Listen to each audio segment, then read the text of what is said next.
Well, hello, everybody. I am back from a beautiful holiday. I have just returned from New Zealand and we did a little bit of a driving holiday with an 8-month-old. So you could imagine it was challenging at times, but nothing could take away from the beautiful scenery of New Zealand. And it was interesting because part of what I want to share with you today was really reflecting on that experience of freedom. I think that my philosophy on business, for those of you that, haven't been consuming my content for a long time or you don't really have an understanding of what's important to me and what I preach as a coach and a business owner myself, is that your business really should be the vehicle to your ideal life.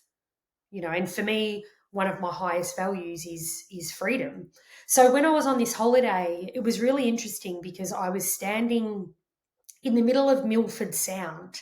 So for those of you who don't know what that is, it's this beautiful um, it's a fjord. It's like a pathway of water that is nestled between these just phenomenal waterfalls and mountains, and it's just absolutely beautiful. And I was on a cruise sort of tour ship, and I was standing in the middle of Milford Sound and I was looking around into the waterfalls and into the hinterland, and I was just taking it all in.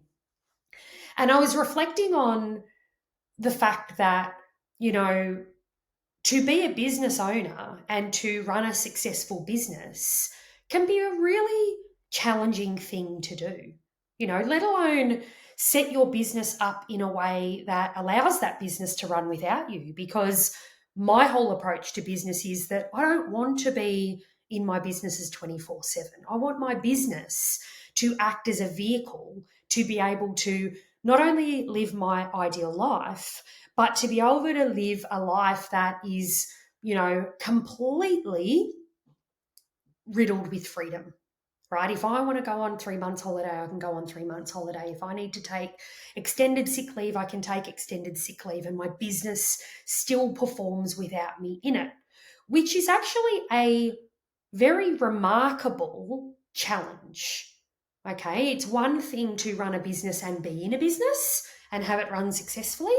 It's another thing to run a business, not be in the business, and still have that business run very successfully, right? To me, it's really the hallmark of business owner skill is, can you build a business and have it grow in your absence?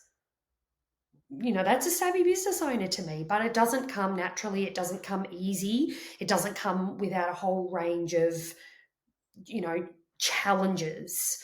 So I'm standing in the middle of Milford Sound and I'm taking it all in. And in that moment of absolute freedom and clarity, in my mind, I went, this is why business is so hard, right? Because you don't get to enjoy those moments of absolute freedom, the beautiful experience of being able to take time out of your business and to be able to follow your dreams and travel and do that all, and we caught a plane there, right? We caught a chartered plane there. That's a 13-hour bus trip to get to this place, right? I looked at that and I went, charter me a plane, bro. Because I could do that. Because my business allowed me to do that. And not even, maybe allowed is the wrong word. I built my business to function in a way that enabled me to do those things, right? But like I said, when I was taking it all in, I was thinking that, because we all face adversities in business, and I definitely have been through the ringer when it comes to challenges and problems in business.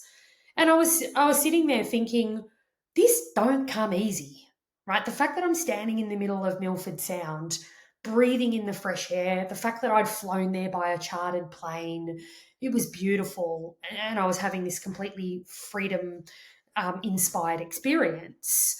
It really made me feel vindicated in the sense that, you know, nothing worthwhile is easy. right? And when you're standing there in that moment of freedom and complete awe of your business being able to provide you with such opportunities from a time and a financial perspective, it makes it all worth it, right? And I think the thing is that you have to be willing to do hard things to get the desserts of that experience, right? I'm standing in Milford Sound and I'm looking around and I'm thinking, the fact that I'm here and I get to do these things, even though I've worked very, very hard for them, it is a direct representation of the adversity that I've had to overcome to get to that position, right? So, my messaging here is that you have to be willing to do hard things to reap exceptional rewards, right? And I think that sometimes I feel really challenged by business owners when they want all of these amazing things in their lives, but they're not committed to overcoming the adversity. They're not willing to do the hard things. They're not, they don't want to look at themselves in any kind of self development driven way. It's everybody else's fault. It's the situation, it's the economy, it's the COVID, it's the clients, it's the you know you don't create an exceptional life by doing a mediocre job, right? So you have to be willing to do the hard things. And when I was standing there, I thought, this makes it all worth it. All of the adversities that I've overcome and the challenges that I have, and I still continue to have to this day. If you're in business, you're in this for the long term in terms of the adversities and the challenges that you face. If you don't have a business that doesn't have an adversity within it, then do you really even have a business? I would question that, right? Or you've got a lack of insight. You don't know what the challenges are, which is even more dangerous, right? So you've got to be willing to do the hard things to get the desserts. Just something to think about.